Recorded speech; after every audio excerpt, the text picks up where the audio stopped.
Good afternoon, everyone. It is my pleasure to introduce Irene Estebanez for this weekly IFISC seminar talk. Irene has been with us since 2017 as a master student here at IFISC, and since 2018, she is doing her PhD under the supervision of Professor Ingo Fischer. Today's talk will be the faster the better, how to accelerate photonic computing to meet the requirements of optical transmission systems. Irene, the floor is yours. Thanks, Apostle, for the presentation. So I guess most of you know me. Indeed, I've been here more than 5 years if we take into account the master. And I wanted to show you kind of the work I've been developing over the PhD. And also to show you that in the nonlinear photonics lab, we do something more rather than high school visits and promotional videos for the CSIC. And we actually do science, and we're in the branch of photonic computing. So today I will show you how to accelerate photonic computing to meet the requirements of optical transmission systems. And to do so, I will split the talk in 3 parts. I will talk about the requirements of optical transmission system, and to do so, I will introduce why it's interesting to use light for computing, and in particular, I will talk about a certain task that is the optical signal recovery. Then I will try to introduce you the photonic processing unit that we are using that is based on time-delayed reservoir computing. And on the last part of the talk, I will try to introduce you how to accelerate the computing velocities considering our experimental system. And this is going to be via bandwidth enhancement, and I'm going to prove it with using numerics, but also experiments.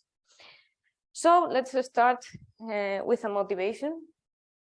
I guess you all know that artificial intelligence has yielded to impressive results over the last years. When Google Maps reroutes you, when Facebook tags your friends or your family in a photo, or when we ask the ChatGPT to write a song about the last email we have received, there is probably going to be a neural network that is working behind that. And this is a typical neural network that you have in mind. It's a deep neural network. You will have the input layer. There are some hidden layers, and then there is an output layer. You apply backpropagation, calculate the weights, and so on. This is just one kind of neural networks. There are many different others. We have convolutional, we have recurrent neural networks. There are autoencoders, there are transformers. There is just a vast amount of neural networks. And even though there are many different kinds, they all present the kind of the same advantages and drawbacks. Within the advantages, we have that it's flexible in the sense that they can process many different data, and they can work with complex nonlinear transformations, and they can handle huge amounts of data sets. And even if the data that we are inputting into the system is not labeled, they can extract features and even generalize. So there is a vast amount of advantages in using them, but there are also drawbacks, like we're using a black box. So sometimes we don't know how the processing of this neural network works. So it's hard to interpret the conclusions they give to us. It's prone to overfitting, and it's also dependent on the data they were trained of. And last, and I'm going to focus on this last one, they have huge computational cost that would result into huge energy consumptions. And to give you some numbers, since 2012, the quantity of energy consumption that this artificial intelligence have consumed has been doubling every 3.4 months. And just to give you another number, if we think about our beloved GPT-3, only during the training phase, it consumed an energy consumption of 936 megawatts hour. If you don't know what that quantity means, don't worry, I neither. But it is the equivalent to what would consume 1 million of households during the period of 1 month. So a lot. So we have to think how to implement this kind of artificial intelligence in other ways that reduce the energy cost. And that's what leads me to introduce how to use light for computing. And why light? Well, we want to use the parallelism and speed properties of light that can process complex data. We can go up to multi-gigahertz bandwidth, and we have lower consumption because we're using a dedicated hardware. And that's why over the last years, there have been several implementations that consider light as a computing source. Here we have an integrated circuit that has different wavelengths of emission. It comes here and is weighted using microring resonators, and also some nonlinearity is applied here by balanced photodetectors. We have other kind of integrated circuits. In this one, we have Mach-Zehnder interferometers that do computations. We have also free space devices like this one that is using spatial light modulators and some mirroring for the weights, and our system that is this one. So just to give you an idea that over the last years, there have been several implementations that actually use light. And also, I would like to show you a task in which this kind of light computing is useful, and it's the optical signal recovery. So when you're sending a signal, let's say we are encoding ones and zeros, and you usually modulate a laser, and then the information travels through a fiber loop, or a fiber length that it can be kilometers. There it will suffer linear and nonlinear distortions, like chromatic dispersions, self and cross-phase modulations, and four-wave mixing when arriving to the optical receiver. So when the signal is photodetected, there they apply different digital processing signal techniques in order to recover the information that was encoded. Brief recovery, we have here ones and zeros that are encoded. They are transmitted over this transmission line, and at the end, we have something that needs to be recovered. And well, as I said, there are digital processing techniques, but why to use light to do this photonic computing if we know that digital is already good? Well, first reason, we're in the analog domain, so it's good to compute also with something that is analog. We don't need to do this analog to digital conversion, and so we won't lose, we don't have to consume energy to do that. And also, we can address problems with higher complexity. So in this graph, if we see here, for low processing speed requirements, we have CPUs and GPUs that are already good for this kind of task, even if the complexity of the problem they want to solve is high. But if we move to high processing speed requirements, for the low complexity levels, DSP processors can work well, but there is this limit here in which we increase the speed requirements and also the complexity of the problem, where photonic processing units can work better. I'm not going to enter into the detail of that. For that, you have this paper that was published in 2022. And this is the paper that Apostolus did in 2018 that introduced the idea of using reservoir computing for doing this kind of task. But as a first part of the talk, I want you to stay with the three ideas. The first, that neural networks are cool. They can do a lot of things, but they consume energy. The second is that we want to use light for computing because that would reduce the energy cost, and we can do some hardware dedicated platforms to process different tasks, like this final task, that is optical recovery.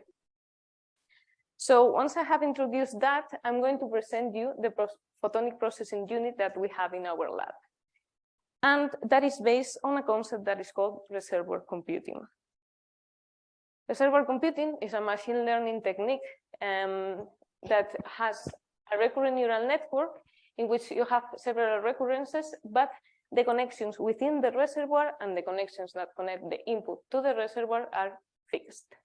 There are certain properties that you need to fulfill. First, you need to have fading memory. That means that the information that enters into the system remains there for a while, thanks to the recurrences that are implemented. The second one is that the input needs to be expanded. So we want to project the information into the different nodes that we have in the system. And later that these transformations that they will suffer need to be nonlinear. So once you have the responses of the virtual nodes, you just collect them and use them to train a linear classifier, like you just do linear regression to obtain the output weights that connect the reservoir to the output. This idea was introduced in 2001 as eco-state networks by Jagger, and in 2002 as liquid state machines. And the term of reservoir computer was introduced in this paper of 2004. So as I said, this is nice for hardware implementation, but in 2011, there was this paper that was made by people of this lab that reduced the idea of this full neural network to just one single nonlinear node subjected to a delay loop. So all the properties are fulfilled in the sense that we have a recurrence, in this case implemented by the fiber loop. The nonlinear transformation are performed by the dynamics between the drive and the response laser. And then we have a dimensionality expansion that is produced by some masking technique that I'm going to explain later, in which you would have time multiplexed responses all over the delay loop that will form the virtual nodes.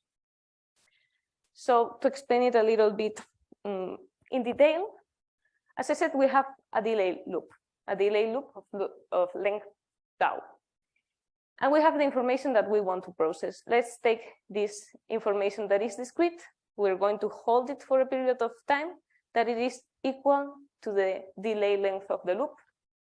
And then over this length, we're going to define the virtual nodes.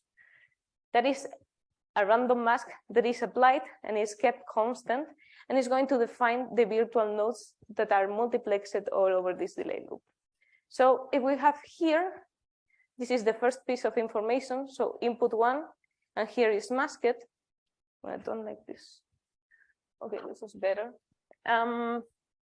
This is input 1, this is input 1, but this is node 1, this is node 2, this is node 3, this is node 4, and so on and so forth. So here we have the response of the first node to the first input. Here we would have the response of the first node to the second input, and just the information is going to be all over the time. So we have here a delay loop, and we define the separation between virtual nodes as theta, and that gives us the number of virtual nodes that our system is going to have. There is another quantity that you need to consider, that is the response time of the system. So let's say someone punched you in the face. You have some time in which you need to collect the information that has arrived to your mind, and then you will reply. Happens the same with physical systems, like the laser that we have here. So it has a response time. What happens if we define the virtual node separation bigger than this response time? We will lead the system to arrive to a steady state. That can be used for computing, but will not add inertia. So that's going to be, we want to connect the nodes more. If we choose the separation between virtual nodes so small that the system does not have time to respond to it, we will observe a flat response. And we cannot use that for computing. So we have to find something that is intermediate. We want to have inertia, so we choose a theta that is shorter than the response time of the system, and in that way we can interconnect the virtual nodes more. So basic idea, we have a separation between virtual nodes, and we have a response time of the system, and we want to choose it appropriately. And now let me go through the different configurations or regimes that our time-delay reservoir computing can have. So it's a system composed by a drive and a response laser. And if we forget about the feedback, we just have two lasers. One is inputting the output into the other. It can be in two different conditions. Either they can be locked or unlocked. If the lasers are locked, that means they are emitting at the same frequency. And if we move a little bit the drive laser, that means it's emitting at another frequency, but it's strong enough to lock the condition of the response laser, both of them will emit at the same frequency. That would be reflected by just one line in the spectra. If the lasers are far enough, we will start to see another condition, that is that the lasers are operating independently. So you can see, well, centered at 0, the frequencies at which the response laser is emitting, and then just as a frequency detuning here more than 20 gigahertz, you will find the other emission. When we have feedback and modulation, there is a third regime that arises, that is the partial locking regime. And it's a regime in which we can see the response of the response laser, but being affected by the injection. And that's a kind of the regime that is going to prove like a good place for finding the best performance, because you have contributions from both. And I want to show you how these transformations occur in the different apparatus that we can record in the lab. On the upper figure, we have a persistence plot that is obtained by an oscilloscope. So what you have here is that you record how the signal is varying over time. So let's say you record the series over 40 seconds, and the places that the signal is visiting the most are here in yellow color, while green would be places that the signal is visiting less, and then we have blue, so the signal is not passing through that region. Then we have the Bose spectra that is basically giving us the optical spectra at the frequencies that they are emitting. And then we have the X spectra that is just a radio frequency spectra in which we can see the frequencies at which the signal is emitting. If we start with a zero frequency detuning, that means both lasers are emitting at the same wavelength.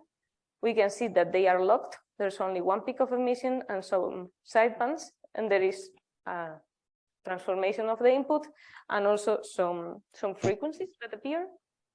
If we start to move the drive laser and to separate it from the response laser, we start to see that they are still locked, but they are in a regime that is close to the partial locking regime, in which there is a B stability, in the sense that you can see two levels of intensity here.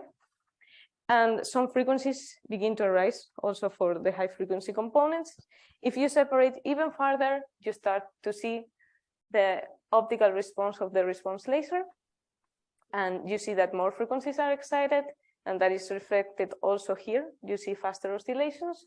And then if you move just farther away, the lasers are completely unlocked.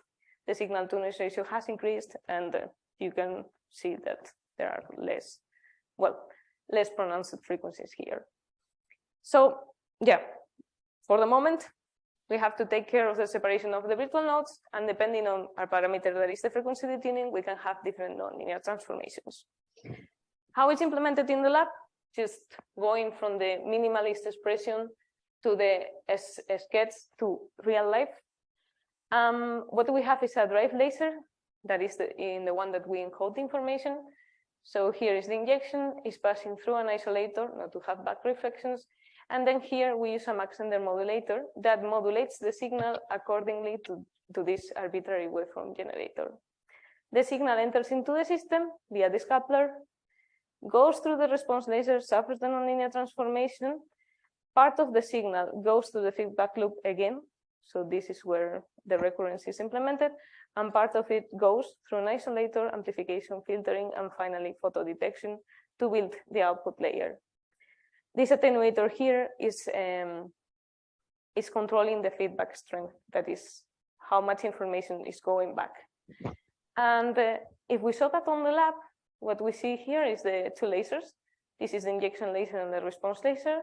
So the injection goes through the Mach-Zehnder controller and then the Mach-Zehnder to be modulated. Here the information is already modulated and enters into the system. And here in the system, this is the first coupler. So the coupler here, the information goes to the laser, to the response laser, suffers nonlinear transformations, and then it follows here the delay loop. Part of it goes to the output, and part of it goes back to the loop. And this is how it's implemented. So just as a summary, we have seen that reservoir computing is friendly for hardware implementations. There are different nonlinear transformations that happen in the system, and they depend on three parameters: the injection strength. I have not touched it, but you will see the feedback strength, that is how much information goes back to the system, and the frequency tuning between both lasers. There are some different time scales. We have talked about the delay time, that is how much does the information take to go over this loop. And then depending on the virtual node separation that you fix, if the tau is fixed, you will have different number of virtual nodes. We have seen that we cannot reduce this theta so much because we need to wait for the system to respond enough. And the question now, and to go to the third part of the presentation, is how to make this system to compute faster. And there are two different answers, like, okay, let's reduce the delay time. But then if you reduce the delay time, you will have to reduce the number of virtual nodes. Then that's not good for certain tasks because you need a proper amount of them. And the second is to reduce the separation between virtual nodes, but you cannot reduce it too much because then you will have to reduce the response time of the system. We're going to go for the second option, that is try to reduce the response time of the system so we can reduce the separation between virtual nodes. And this is this paper that we published 2 years ago.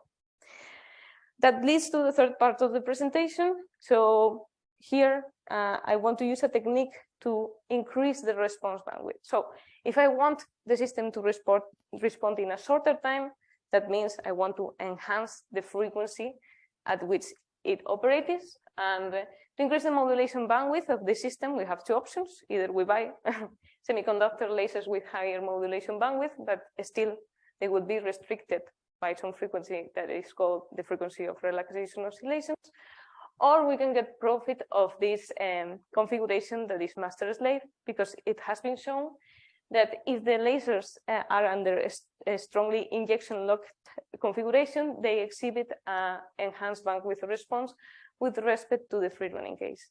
That means we can modulate the bandwidth tens of times, well, much longer than the frequency response of the system. And so the idea is to increment the injection strength on this laser in order to have a wider response in frequency. And first, we did some numerical experiments. I'm going to go quickly over the equations, but this is the Langevin equations, and that were introduced in the 80s and modeled the dynamics of lasers. And there are three main parameters. This one that is controlling the feedback strength. So how much of the information is going back in this recurrence. There is the injection strength, so the average optical power that is entering into the system. And then we have the frequency tuning between both. We modeled a reservoir computer that was built with 80 virtual nodes, and the separation between these virtual nodes was 12 picoseconds, so the delay length was 960 picoseconds. And for these numerics, we just measured the bandwidth response of the system, and to do so, define the frequency interval between the DC component and the frequency that was containing the 80% of the total power spectral density. We vary this parameter that is like tens of, well, like in the microwatt scale. So red is 0.4 and blue is 5 times higher. So we label them as moderate injection and strong injection. And if we look at these figures below, we calculate the values of this response bandwidth for different frequency detunings and also for different values of the feedback parameter. So the parameters, the feedback strength. Here I have just two representations. If we have this plot, when the lasers are 0 gigahertz or have 0 gigahertz of frequency tuning, we can see that for both configurations, here the bandwidth response is around 6 gigahertz, while here is almost 20. So yeah, and here we can see that it's for moderate injection is like 17 gigahertz, while it goes to more than 25 for the strong injection case. So we can see that the operating bandwidth is systematically enhanced when moving from moderate to a strong injection. And we want to see if this has an effect on the performance. And for the task, we chose this optical signal recovery task that is the transmission after 180 kilometers. It's a coherent transmission at 1550, and the velocity was 28 gigabaud per second. So the idea is that we have binary patterns, so ones and zeros, that we encode in the transmitter, and then at the receiver stage, we obtain 8 samples. So we introduce one, we receive 8 of them. And we want to recover that was encoded. Obviously, from this one, if you look at this response, you cannot intuitively say that it was a 1. And for doing that, as our reservoir computer had a length of 80 virtual nodes, that means every sample is masked with 10 different values in order to arrive to the 80 virtual nodes that we had. So this is the signal already masked, is the one that is introduced into the system. And once we record the nonlinear response to this input, we can build the linear classifier using the first 2000 bits as the training, and then testing them over the next 4000 bits. And to compute the error, we just use the bit error rate. That is the number of bits you predict wrongly in comparison with the number of bits that you were testing your task. And this slide is about the performance. And on the upper row, we have the results for moderate injection, and in the lower row, the results for strong injection. And we wanted to compare a large separation between the virtual nodes, that is 100 picoseconds, and with the performance when the separation between virtual nodes was smaller and 12 picoseconds. If we look at the longer time scale separation, we can see different effects. First one is that the injection locking boundary that I was mentioning before. So if you remember, while moving in frequency, we were observing that the lasers were locked, then they were passing through a bit stability region that is not good for computing because it's altering between 2 values. And then it comes again partial locking. So this is the region of bad performance, let's say, and it's moved from 15 to almost 30. That's one of the things you can see in the performance, and also that the area of lot bit error rate that here is concentrated around here is expanded. But what is the most important conclusion here is that if we have the shorter virtual node separation, if we look at the results for moderate injection, we can see that the performance is decreased. That's because the response time of the system is not fast enough in order to respond to this short virtual node separation. So when we increase the injection, we do a bandwidth enhance of the response of the system, and we can work with shorter separations. So that was the main conclusion with the numerics. And then by that time, we didn't have the proper equipment, in the sense that we could not sample the information fast enough to obtain a short virtual node separation. So we tried to do the experiments in the long theta regime. And for that, we have the AWG that is sampling at this velocity, which results into a virtual node separation of 100 picoseconds. Considering the delay loop that we had, that it was 16.8 nanoseconds, that means we will have room for 168. But as we wanted to compare with the numerics, we only used 80 of these virtual nodes. The information is encoded as I explained before. So it's modulated here, entering, suffering the nonlinear transformations, and then we process them offline once we receive all the responses at the oscilloscope. And those were the results. So we tested 2 different levels of injection. Here, 0.125 milliwatts, and here 0.5 milliwatts. And we observed the same things that we were observing numerically. So it's an experimental validation.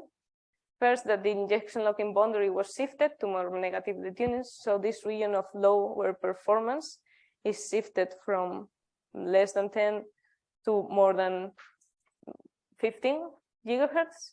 And also that the area in which we were obtaining the lower bit error rate was expanded. So here you can only see this region here, while this is clearly enhanced. But as I said, by that time, we didn't have the proper apparatus to go for a shorter theta separation, and that happened when we upgraded the lab. There was this lab upgrade that happened after the pandemics, and the arbitrary waveform generator was able to produce virtual node separations that were almost 12 picoseconds, And we were also able to record them in the oscilloscope. Also, we had to buy higher bandwidth photodetectors and stuff. And then, well, we also have to change to polarized and maintaining fibers due to stability reasons. So the delay length, the loop changed a little bit. So now it's 24.5 nanoseconds. So we wanted to test that we could compute even if the theta was shorter. And first, we measured the response bandwidth of the system, also experimentally. So here we have two different levels of injection, one that is stronger than the other. On green, we have 1 milliwatt of average optical power that is injected into the system. And in red, we have 0.1. And then these empty dots that we see here are conditions in which the lasers are not locked. And that could be represented if we look at the RF spectra. For example, if we go here on the red region around -20, that could be this yellow here, we can see this peak of emission that is centered at the frequency tuning between both. Well, so what we observed, the main conclusions were that the response bandwidth was enhanced, and we could see response bandwidth up to 35 gigahertz. That the injection locking regime, that means the region in which the lasers were locked, was also expanded. As you see here, the dots are not empty for a longer time. And then, just as a curiosity, there was a dip when we calculate this response bandwidth at the V-stability region that defines the difference between the lasers being fully locked and only being partially locked.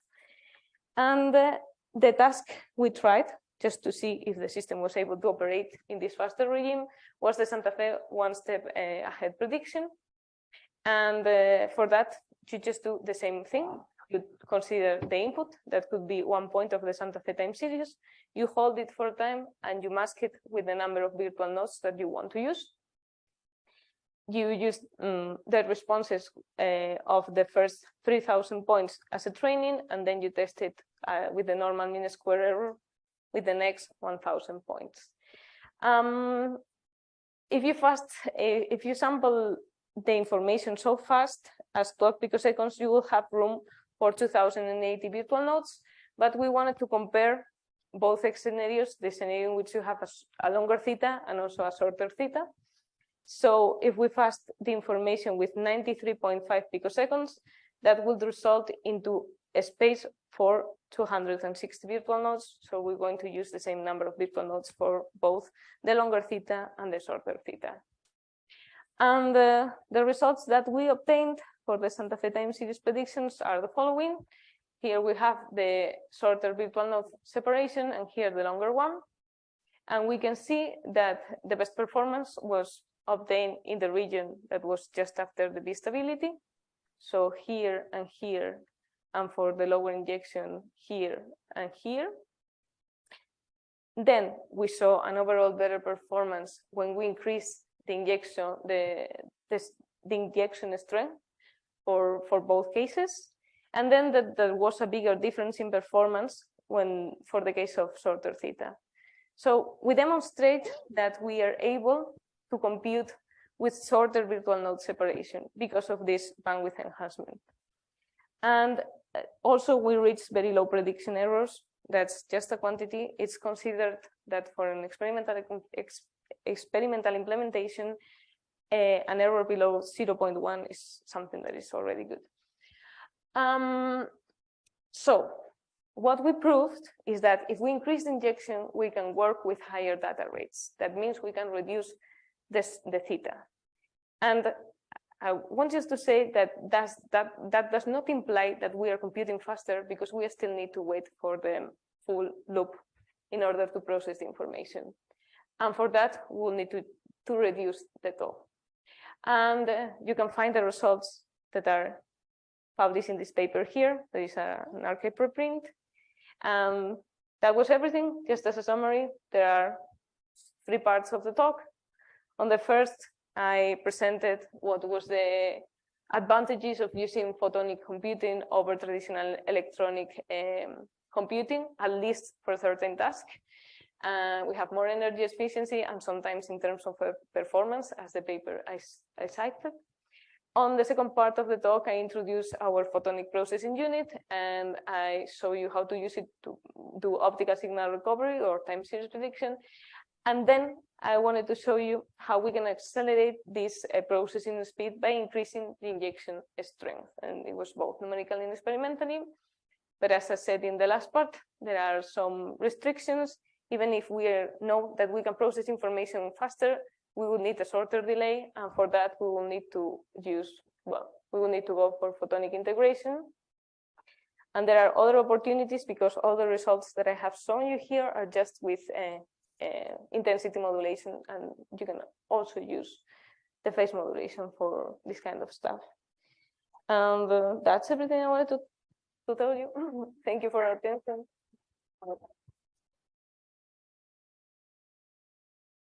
Thank you, Irene, for the nice presentation. We can pass now to questions. Probably, may I start from people that are online? If they want to ask a question, please unmute yourself and do the question.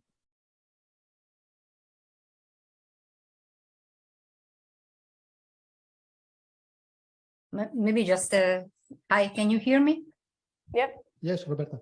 Just a comment. This very nice results, and I have just a general question. When you started your talk, you mentioned also the problem of interpretability. Mm-hmm. Do you see any way to use this system in some way in which it can be also solving some of the interpretability problems? Both. No? Okay. But it's no. That's a general thing about neural networks, but I don't know how to solve it with this one. Just be aware of the data that you want to process and extract the results with. Yes. But Just a curiosity, as you were mentioning it. Yeah. Not for the moment. Okay.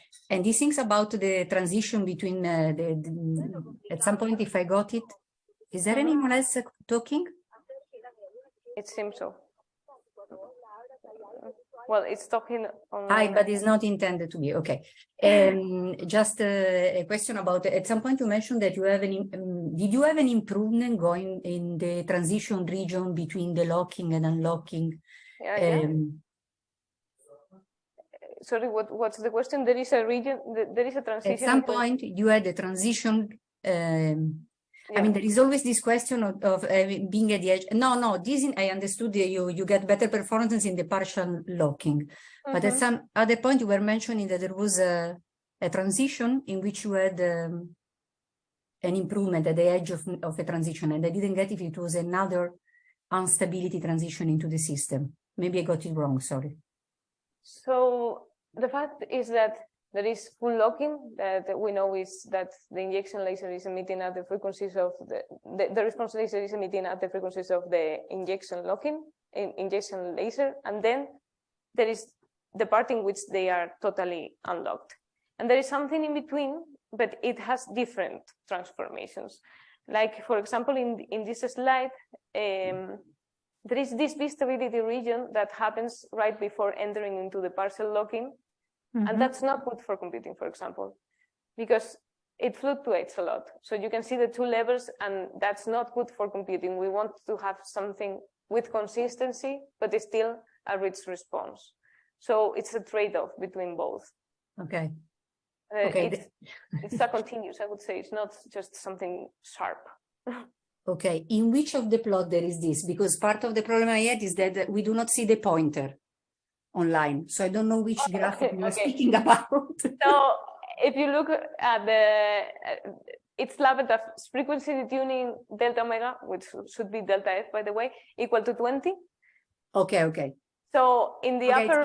No, I get it. Okay. Okay, so that's the figure, yeah. So there are two levels of intensity that you can more or less distinguish here. Okay. Thank you. Thank you for your time. Ciao. Thanks. If there is no one else from online, may I pass the microphone to you? Thanks, Irene. Thank you very much. I have two short questions. The first one, you didn't mention, or at least I did not realize. How do you operate the laser with feedback without the external driver? Is it in the stable state, or is already operating? Without the stable, what? Without the external source. You mean if you can just put the feedback? No, how is the laser operating? The laser with feedback, is it stable or is it already in a chaotic regime without the external source? It's right above the emission, so it has some non-chaotic. Well, it has a chaotic behavior, but it's not very chaotic. You know, it's just above the threshold. The weakly chaos. Yeah. And then you match the number of node times theta to tau. Yeah. Some people claim that this is not the best situation. Have you tried not to match that? In fact, it's an experimental, so we cannot Yeah, match it. We cannot match it completely. It makes it easier to explain to the public, but yeah, it's better to not completely match the delay length and the mask, and that's what we do. But yeah. Anyone else?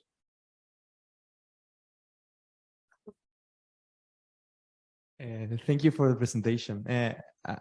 I still think that I don't understand this thing, but can you give more or repeat the details about one specific task that you are asking for this device? And is your device built to solve one specific task, or is general, like, or kind of universal? Well, we have used it to solve different tasks. In fact, it's the same one that is doing time series prediction and also data signal recovery. And if you want, I don't know, maybe it can be explained more in detail, but the fact is that when you encode information, it's not here. Here, no. Here. Here. So when you encode the information, it can be encoded in many different ways. I just chose the one that is easier to interpret, that you have a bit, that you have a sequence of numbers that you want to encode that are ones and zeros. You encode it in the transmission line using a laser, you modulate it. It has two levels of intensity. And when it travels through all the transmission line, it suffers these nonlinear transformations. And then at the receiver, you can receive the information. Usually, the velocity at which you send the information is slower than the velocity at which you receive the information.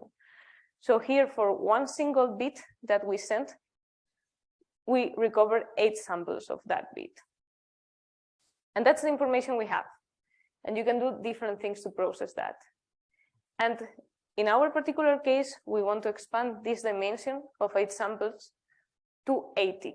That is the dimension of our time delayed reservoir computing. And that's what you do with the masking. Then after this pre-processing of the information, you send it to the system, you obtain the nonlinear responses, and you're able to train the reservoir computer. It's kind of the task that you want to solve, but there are many others. Like you can have different number of samples obtained at the output, the transmission length can be different, many formats can apply here. Okay, thank you.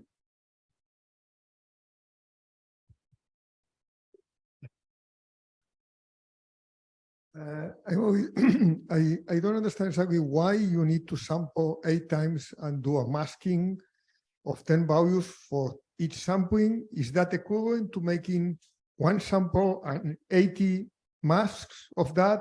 Is equivalent to make 80 samples and one mask of each? I mean, why 8 and 10? And I mean, the 8 samples of the pattern are supposed to be samples of the same value. Yeah. So if the sampling device is good, it will give the same number. I mean, when you we had these signals that understand, but yeah. I'm trying to understand why 8 samples of something that is constant, and well, then it's constant, but being nonlinear transform over all the time. So no, but the input is sample. The input is a constant value. Yeah. And it's sampled 8 times. No. The input is just sampled one time. Then you, after all the transmission line, you get 8 samples for the same value. For the same value of the bit, that is a 1 or a 0, you obtain 8 samples at the receiver. And then with that information, that's the information you have. That's before entering in the loop. That's before entering, because that's so you have something that is sent to the receiver. The receiver samples 8 values per pattern, but you are sending something which is constant during that time. Exactly. So the receiver should give the same sample 8 times, the same value. No, because I mean, there is dispersion over Okay, the. okay, no. I mean, assuming an ideal system would give the same value. Yeah. Okay. Now, if there is noise in the receiver, if there is noise in the transmission, whatever might not be the same. Yeah. Okay. But in principle, the eight samples are of the same value. Yeah. And now on top of that, Mm-hmm. you introduce that for each sample, you take a mask. Yeah. Okay.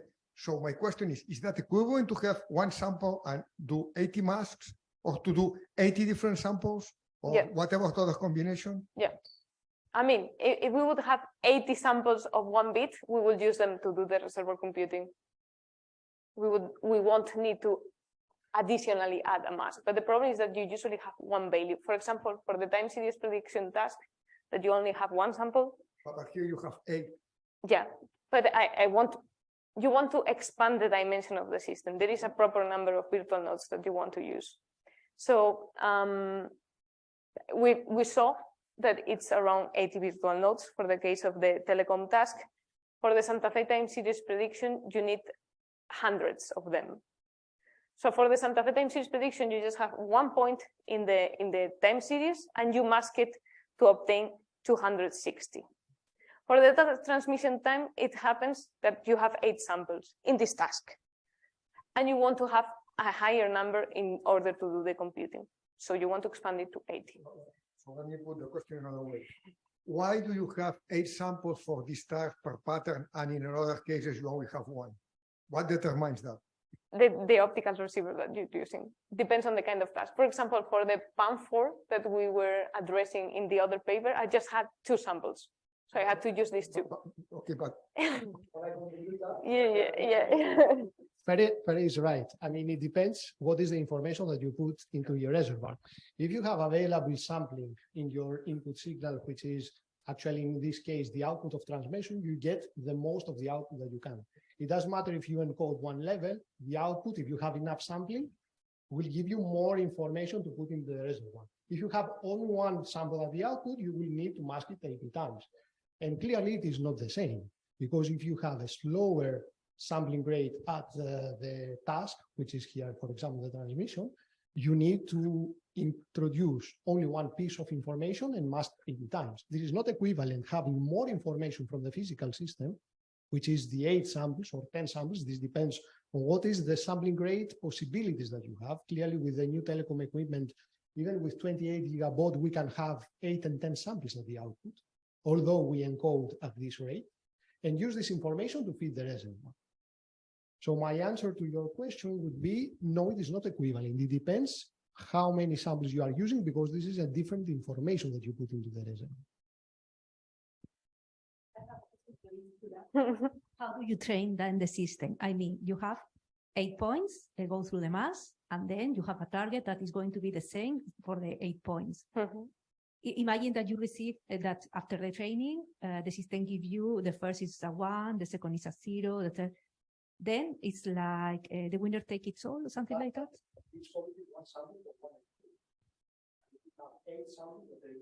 One, yeah. But then in the training, in the classifying, you are going to have 8 targets. That is going to be the same, no? Yeah, but how do you decide it is 1 or 0 if you have different answers for each of the points? That's my question. You know it in advantage. You just need to train it for the number that you want to obtain. If you have 2 samples that you know they correspond to a 1, then you train them for that. Anyone else? If not, let's thank Irene again. Thank you for the talk.